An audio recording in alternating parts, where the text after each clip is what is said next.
everybody, and welcome to the Paranormal Portal. I'm your host, Brent Thomas. Thank you so much for joining us today. We've got an epic show ahead, but just remember, if any of you have experiences you'd like to share, I'd love to hear from you.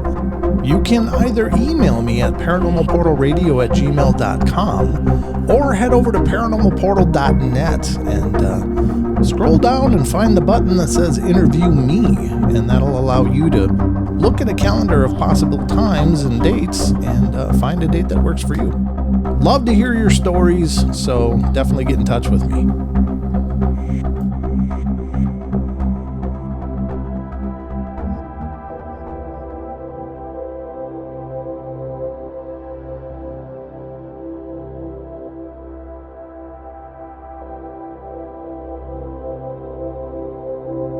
The forest at night has a way of swallowing sound, of holding its breath long enough that you start to hear your own heartbeat, a little louder than you'd like. Out there beneath the towering silhouettes of ancient pines and firs, the world feels bigger, older, and far more alive than we remember during the day. Tonight on the Paranormal Portal, we aren't just talking about the wilderness. We're going to step right into it. Because if Bigfoot is real, and if even one witness out of the thousands who've come forward is telling the truth, then there's something walking those ridgelines with intelligence, purpose, and silence that defies understanding. Tonight we're going to ask the question at the heart of the mystery. If Bigfoot is real, what is it? A creature? A relic of another age? A traveler between realms? A guardian spirit? Or even something stranger still? To explore those possibilities, we're not only looking at theories, we're walking through factual encounters so you can feel the forest around you, hear the twigs snapping beneath unseen feet, and sense that electric charge witnesses so often describe. So let's begin this journey where the mystery has always been strongest. Not in the theories, but in the experiences of the people who've come face to face with something impossible.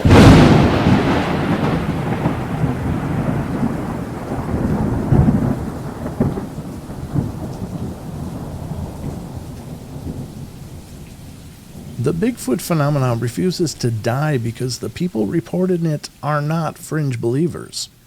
They're hunters, police officers, forest workers, families, people with everything to lose and nothing to gain.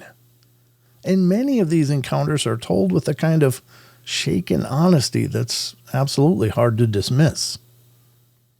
Tonight we're going to open with a deeply detailed and fully documented case from the Pacific Northwest, one that didn't just change a man's belief system, it changed the path of his entire life. It was late afternoon when the Forest Service worker started his trek down the ridge. The sun was dipping low, pouring bronze light through the trees. He'd been doing trail assessment work all day. Nothing glamorous, just the usual checklist of conditions, erosion concerns, and markers that needed replacing.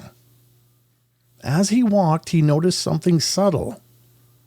The forest had gone quiet.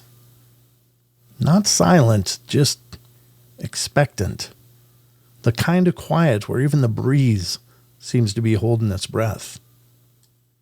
He was halfway down the slope when he heard it. Something large, moving upslope through the brush. And at first he thought it was an elk, pushing through the undergrowth with that heavy, deliberate stride. He paused, waiting to get a look. But what stepped out between the trees wasn't an elk. He saw it clearly, no more than 40 yards away. A massive, upright figure stepping through the space between two tall firs. The creature's fur was dark brown with hints of auburn where the sunlight brushed its shoulders. The head was slightly domed, the arms long enough that the hands hung well below the waist, a proportion that no human could match. It didn't lurch like a bear nor stomp like a man. It moved with a smooth, powerful stride that looked natural. The worker froze, and so did the creature. For several heartbeats, they regarded each other, two beings sharing a moment neither would ever forget. The worker later said it wasn't fear that hit him first, but awe, followed quickly by the realization that he was looking at something he wasn't supposed to be seeing. Then the creature turned away, stepping over a fallen log like it was a twig. Within seconds, it vanished into the trees. He stood there for a long time, unable to move, trying to make sense of the encounter. Later, he filed an internal report with the Forest Service, a report taken seriously enough that it circulated quietly among personnel. Skamania County, where this occurred, is one of the only counties in America that once made it illegal to kill a Sasquatch. This is one of the reasons why.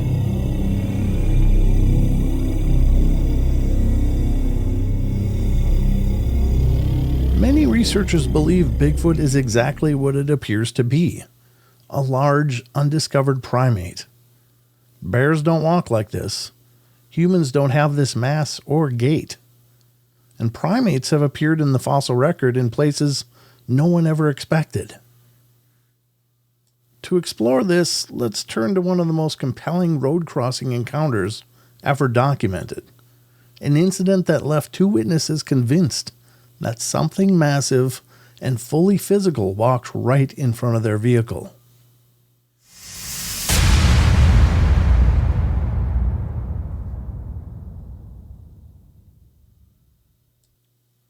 The father and son had spent most of the day fishing near the Sabine River. By the time they packed up their gear, dusk was settling across East Texas in that hazy purple way that it does. Soft, warm, and earthy. They were driving the back roads home, the kind that cut through deep pine forests where the shadows come early. The father was keeping an eye on the road for deer while the son leaned back in the passenger seat, half asleep. Then something stepped out of the tree line. The father hit the brakes without thinking, tires skidding slightly on the gravel. The son jerked awake just in time to see a massive figure stride across the road. At first, the father thought it was a large man, until he noticed the proportions. The creature's torso was too wide, the arms were too long, the shoulders too massive, and the way it moved was too fluid, too graceful for anything that size. The headlights illuminated reddish-brown hair that wasn't a costume, hair that shifted naturally with each step, catching the light in a way that synthetic fibers never could. Both witnesses reported the smell, an overpowering mix of skunk, wet dog, and swamp muck. The odor hit them like a wall. The creature crossed the road in 3 long strides. Then it paused, just for a moment at the far edge, turning its head slightly, as if listening.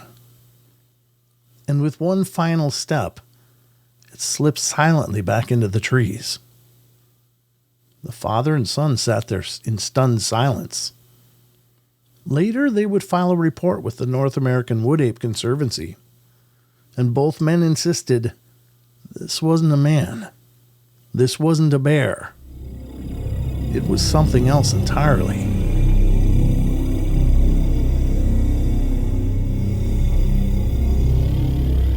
Some sightings carry traits far closer to human than animal. Expressions, curiosity, quiet observation, a sense of intelligence that feels familiar. This brings us to one of the most respected cases in Bigfoot history, the Whitehall, New York police encounter.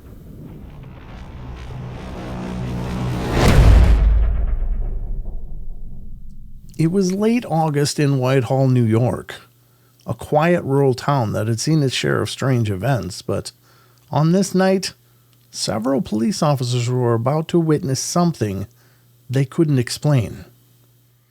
Officer Brian Goslin was responding to a call from a group of teenagers who claimed that they'd seen something large and upright near a bare road. Usually these calls ended with a stern warning about prank reports, but when Goslin arrived, he realized quickly that something was different. The teens were pale, shaken. One of them kept glancing over his shoulder toward the field. Goslin stepped out of his patrol car, letting the beam of his flashlight sweep across the grass. At first, he saw nothing, just the dark line of trees at the far edge of the field. Then he noticed something standing just beyond the reach of the light. A silhouette, tall, broad, motionless. He raised the flashlight, and two red eyes reflected the beam back at him, like an animal's eyeshine, but set much higher than any deer or bear. The figure stood upright, perfectly still. It was enormous. Goslin later said he felt the hair rise on his arms, not from fear, but from the sudden realization that he was looking at something that should not exist. Another officer arrived moments later and saw the same towering figure. Then a third officer. All three described the same thing, a massive, upright creature watching from the edge of the woods. When the creature finally turned and walked into the trees, the officers could hear the weight of it. Heavy, deliberate footfalls that cracked branches like dried twigs. This wasn't a prank. It wasn't a misidentification. It was a shared experience among trained observers. To this day, the Whitehall police encounter stands as one of the strongest multi-witness hominid sightings ever recorded.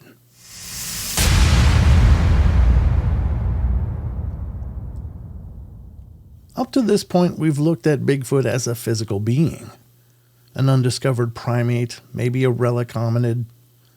But some witnesses report details that fall outside the boundaries of what we think a biological creature should be capable of.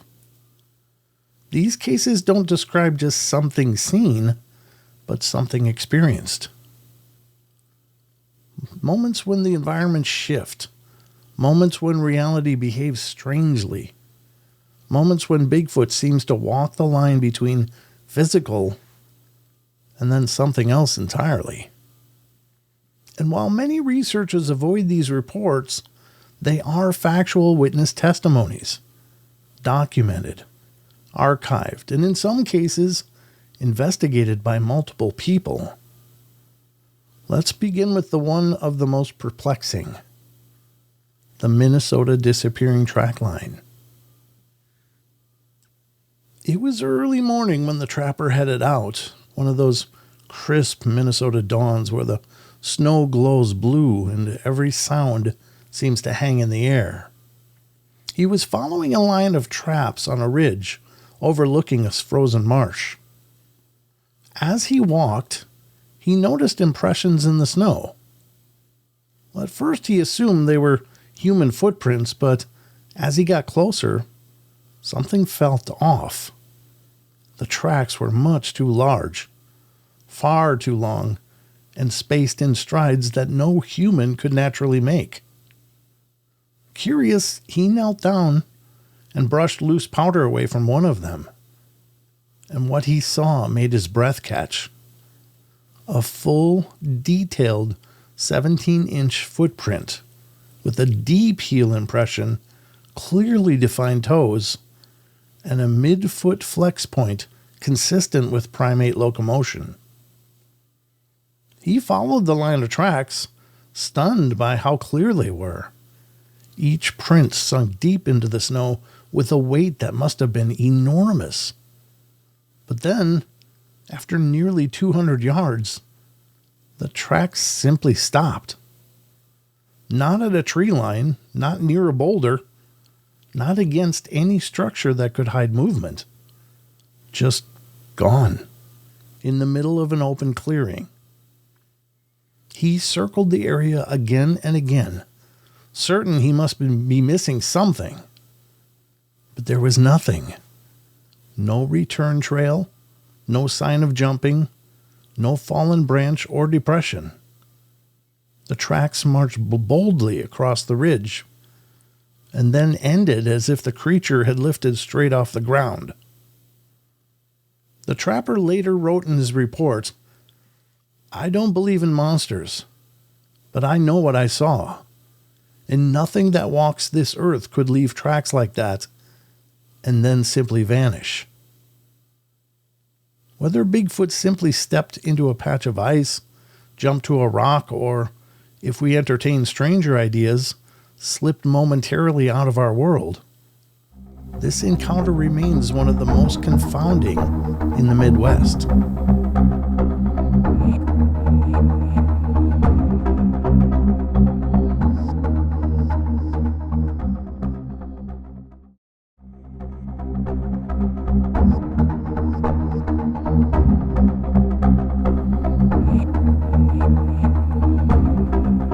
The next theory steps even deeper into the unknown.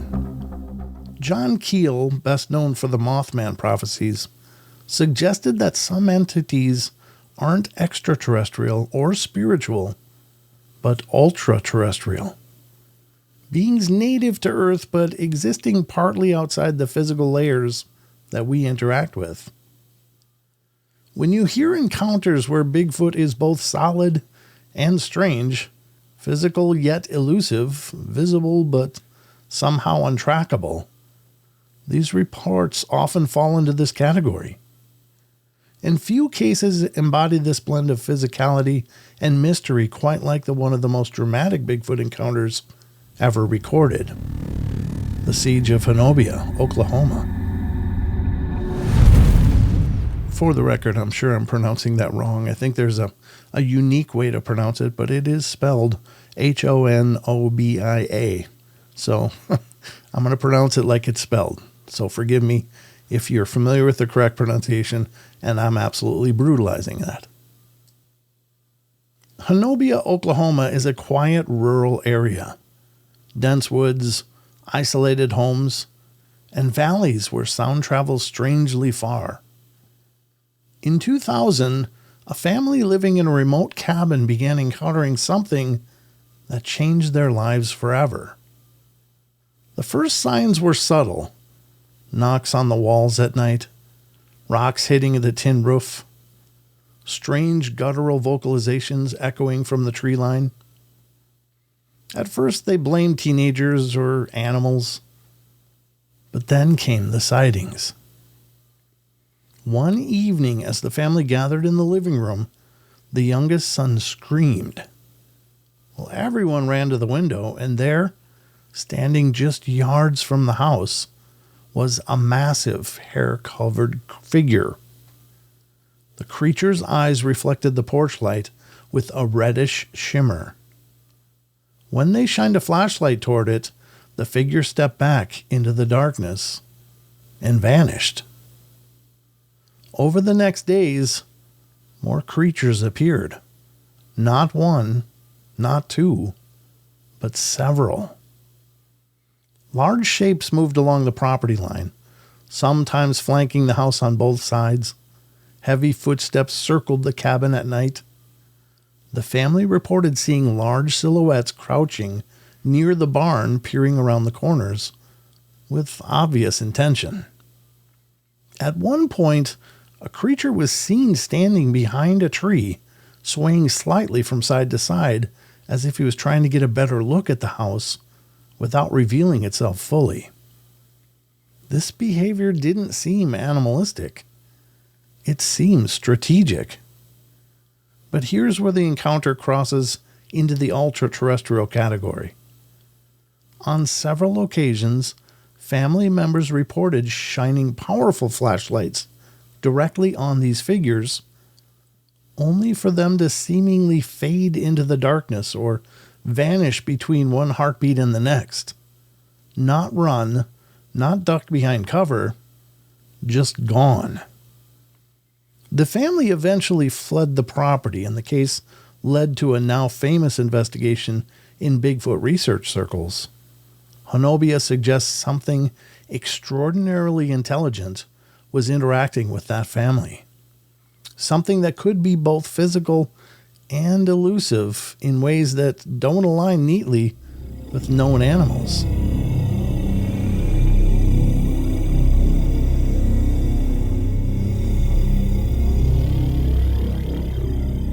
Long before the name Bigfoot ever existed, Native and First Nations cultures described tall, powerful beings of the forest. Well, these weren't animals, and they weren't monsters. They were people, spiritual guardians, watchers, protectors. These descriptions aren't sensational. They're woven into cultural histories that predate our modern understanding of the wilderness. To explore this theory, let's turn to one of the most respected accounts in the Pacific Northwest. Among the Lumi people of Washington state, the Samukwes are ancient forest beings, tall, strong, covered in hair, and deeply connected to the land. Their presence is neither feared nor dismissed. It is respected. One elder described seeing a Samukwes as a child during a period when several tribal members had gone missing in the forest. Search parties moved through the woods for days without success. Then one evening, as the sun set and the air grew still, the child's grandfather pointed toward a distant ridge. A tall, dark figure stood there, motionless, watching the valley. The grandfather placed a hand on the child's shoulder and said, "They watch when something is wrong." Moments later, the figure turned and disappeared into the forest with the speed and grace that didn't seem possible for something so large.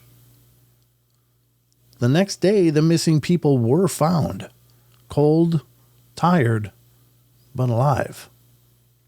In Lumi tradition, the Samukwes aren't monsters. They're ancient neighbors, and their appearance often signal imbalance, danger, or the need for humans to pay attention to the land. This perspective reframes the entire Bigfoot conversation. Not an animal, not a lost hominid, but a being that exists somewhere between the physical and the spiritual. A guardian, or at least an observer. At this point in the journey, we've walked through encounters that point in different directions. Physical, intelligent, impossible, spiritual. If Bigfoot is real, and the weight of testimony suggests something truly is out there, it might not fit neatly into any single category. The creature may be a physical primate with traits we don't yet understand. A relic hominid intelligent enough to avoid us. A being capable of slipping briefly between physical states. An ultra-terrestrial that understands the land far better than we do. Or a spiritual guardian with roles we haven't yet deciphered. Or perhaps Bigfoot represents a phenomena with multiple layers, something that manifests differently depending on the witness, the moments, or the purpose. Whatever the truth is, the experiences speak for themselves. People aren't imagining these encounters. They're experiencing something powerful in the wilderness. And it's those stories, shared often in whispers, in reports, in late-night conversations, that keep the mystery alive. So what is Bigfoot? By this point in our journey, we've walked alongside witnesses who didn't ask for these experiences. People who were changed, not by belief, not by stories, not by folklore, but by a single moment. One moment in the woods where something stepped out of the tree line that forced them to reevaluate everything they thought they knew about the wilderness and about reality. We've heard from hunters who saw something move with intelligence, families who watched shapes pacing their property line in the night, police officers who locked eyes with something they could not explain, tribal elders who speak of forest beings as guardians and watchers, and witnesses whose encounters didn't just suggest a creature, but something that might skirt the edges of the physical world itself. So what do we make of all of this?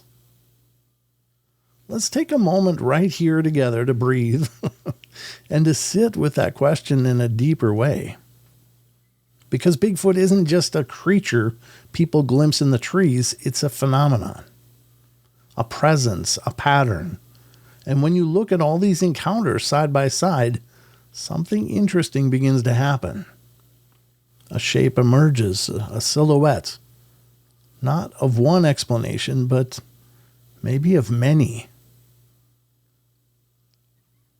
So to define a Bigfoot, we have several possibilities. Possibility one, it's a physical creature, something that's flesh and blood, something that leaves tracks and scat and hair, something that moves with a weight and mass that can shake the forest. Many encounters like the East Texas road crossing fit this cleanly. A creature built for the wilderness, surviving and hiding in ways that defy our assumptions about what a large animal can do. But this alone doesn't explain everything. Possibility number two, it could be a relic hominid. Something intelligent, curious, aware. Something that watches without necessarily wanting a confrontation. The Whitehall police encounter, multiple officers, trained observers all seeing the same towering figure, suggests an intelligence behind the eyes, a thinking being, not merely an animal reacting to stimuli. This category has weight, and it also has limits. Possibility number three, a being that intersects with our reality. This is where the wilderness grows stranger. Track lines that end abruptly, creatures that vanish between one breath and the next. Lights seen in the trees that move in concert with these beings. Witnesses describing an atmospheric shift, a change in the air just before or after an encounter. The Minnesota Tracks case stands out because there's simply no clean physical explanation for it. And there are hundreds of similar cases. If these beings slip in and out of physicality, or our perception, then Bigfoot isn't just a biological mystery. It's a reality mystery.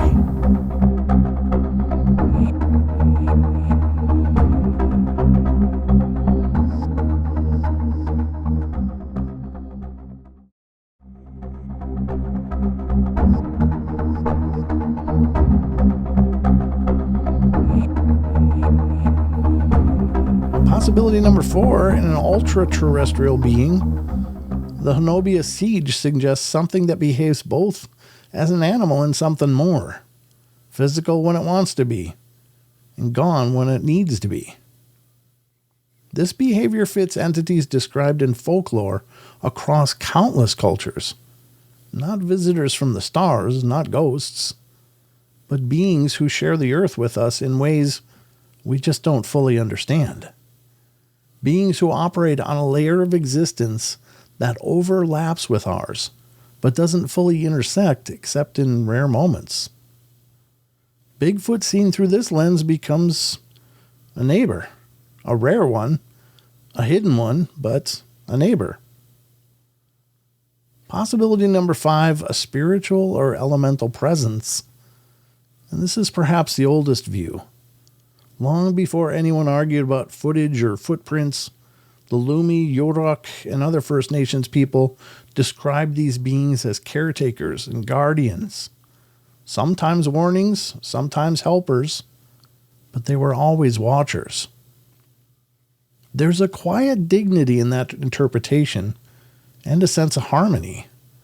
A relationship between the human world and the deeper, older world of the forest. In this context, Bigfoot isn't merely an animal, it's not a monster, and it's not a myth. It's more of a reminder.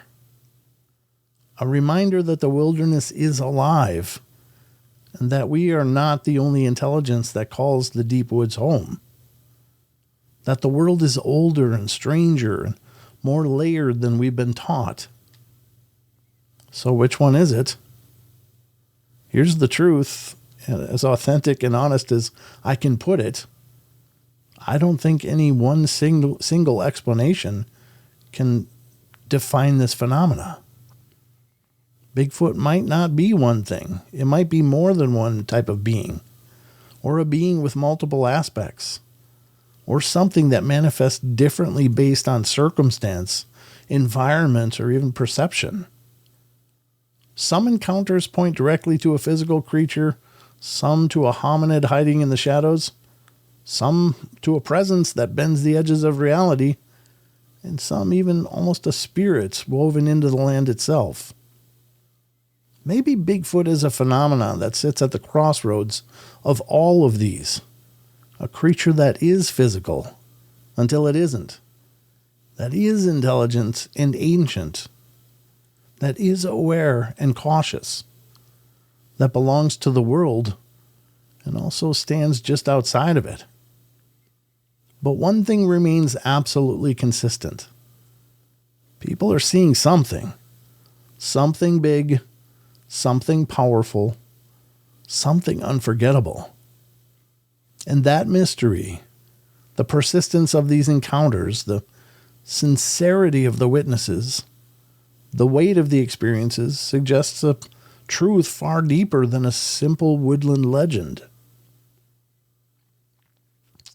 So, as we finish up tonight, let's pull back for a moment and just take in the bigger picture.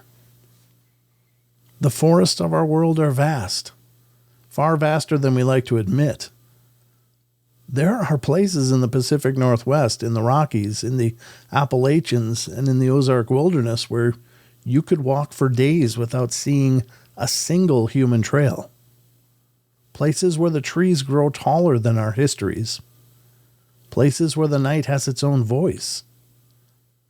And somewhere out there, in those places where the world still feels wild and untamed, people keep seeing something watching them from the shadows. Something walking on two legs. Something massive. Something that doesn't run unless it wants to. Something that seems to know we're there long before we know it's there. And maybe, just maybe, that doesn't mean the world is stranger than we thought. Maybe it means the world is exactly as strange as it's always been. And we're finally figuring that out. On this episode, we've walked through a lot of possibilities. And we've stepped into the encounters of people who never asked to see what they saw. We've entertained the physical, the spiritual, the interdimensional, and the ultra-terrestrial. And here's the beauty of it. We don't need to choose an answer. We don't need to force all of this into one box. Because the mystery itself, the questions, the encounters, the stories whispered around campfires or told in shaky voices in the sheriff's office, is the heart of what keeps Bigfoot alive in our culture. It's not just a creature. It's the unknown. And as long as people keep stepping into the deep woods, and as long as the night keeps holding its breath, and as long as there are eyes shining in the tree line, the mystery continues. This episode has a lot of food for thought, but before we finish up, I want to leave you with one more encounter to consider. It was late autumn in rural Tennessee when the witness, an off-duty sheriff's deputy, found himself driving home along a quiet country road. The evening had settled into that kind of stillness only small towns seem to have, where porch lights glow like warm lanterns and the air smells faintly of fallen leaves. The road he traveled curved gently between patches of forest and open farmland before passing by a small hillside cemetery. He'd driven this stretch hundreds of times and never thought twice about it. But tonight would be different. He approached the cemetery, his headlights washed over the wrought iron gate and scattered headstones beyond. That was when he saw movement. Something large, low to the ground, darting between the graves. He eased off the gas, leaning forward in his seat. At first he thought it might just be a stray dog, maybe even a deer grazing among the stones, but the way it moved, quick, smooth, powerful, it really didn't match any animal that he knew. Then as his truck rolled closer, the figure rose, not onto 4 legs, onto 2, and it was huge. The creature stood in the center of the cemetery path, towering over the headstones, its shoulders broad, its torso thick with muscle under a coat of dark, shaggy hair. Its arms hung long, much longer than human proportions, and its chest rose and fell with heavy, deliberate breaths. The deputy felt a cold chill sweep through his body. This wasn't a person. This wasn't a bear. This was something else. And then, as if sensing it was being watched, the creature turned. Its face was partly in shadow, but even in the half-light, he could make out the shape of deep-set eyes, a pronounced brow ridge, and a mouth that hung slightly parted as it breathed. For a moment, neither the deputy nor the creature moved. Then, everything happened at once. With a sudden, explosive burst of speed, the creature ran straight towards the fence, covering an impossible distance in just a handful of strides. The deputy's instinct kicked in, and he gunned the engine and followed the movement with his headlights. He watched as the creature leaped the iron fence in a single bound, easily clearing a barrier taller than a man, and he landed on the roadside embankment without breaking stride. The deputy's truck screeched to a halt, and that's when he saw it most clearly. The creature was now illuminated fully by the headlights. Just 20 yards away, its breath came out in white puffs as the cool night air. The muscles in its legs and back rippled as it crouched low, preparing to run again. And then it did something the deputy would never forget. It ran alongside the truck, perfectly matching its speed. He hit 20 miles per hour, then 30 miles per hour. The creature kept pace effortlessly, with its long arms pumping, its gait smooth and powerful. The deputy felt the hair rise on the back of his neck as he realized nothing that size should be able to move like that. As the road curved, the creature veered into the trees, moving with a grace that defied its mass. The deputy slammed on the brakes and watched as it disappeared into the dark underbrush without a sound. The next morning he returned with a fellow officer. They found impressions in the soft earth near the fence. Deep footprints, each roughly 16 inches long. A huge stride length. Toe splayed consistent with a primate locomotion. Ground disturbance showing immense impact force. But near the embankment where the creature broke off from the road, the prints suddenly stopped. No trail, no drag marks, No broken brush. Just an ending. As if the creature had simply vanished the moment it left the deputy's headlights. The deputy eventually reported the incident anonymously, fearful of ridicule, but the story has circulated among law enforcement in the region for decades. Passed quietly between officers who've seen things they can't explain. To this day, the Tennessee cemetery runner remains one of the most striking examples of a creature that is both physical and something more.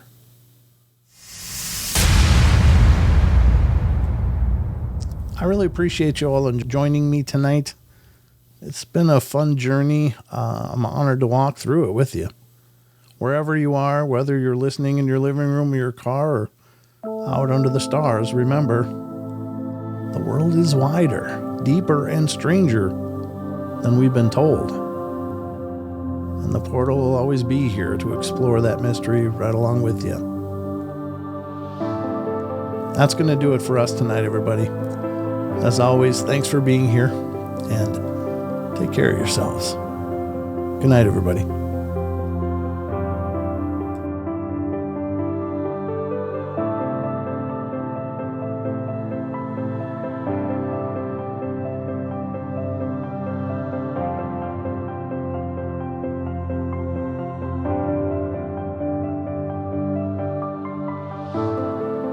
All right, everybody, that's going to wrap it up for us today. So hope you guys enjoyed the show, and thank you again so much for all your love and support. And remember, if you want to follow the Paranormal Portal, probably the easiest way is to head over to paranormalportal.net. And that's the homepage for the Paranormal Portal. And you'll find links to all of our different social media and sites and information about the shows, including our YouTube channel, which is youtube.com/paranormalportal. Or just look for Paranormal Portal on Google or whatever search engine, and you'll find links to our social media such as Facebook, Instagram, TikTok, and Twitter. So we're kind of all over the place, and we're spreading as well as we can. But anyway, thank you so much for the love and support. You all take care, and remember, we love you all. Be good, be kind, be nice. Take care of each other, help each other out, find the magic in every day, and remember to laugh as much as you can. Until next time.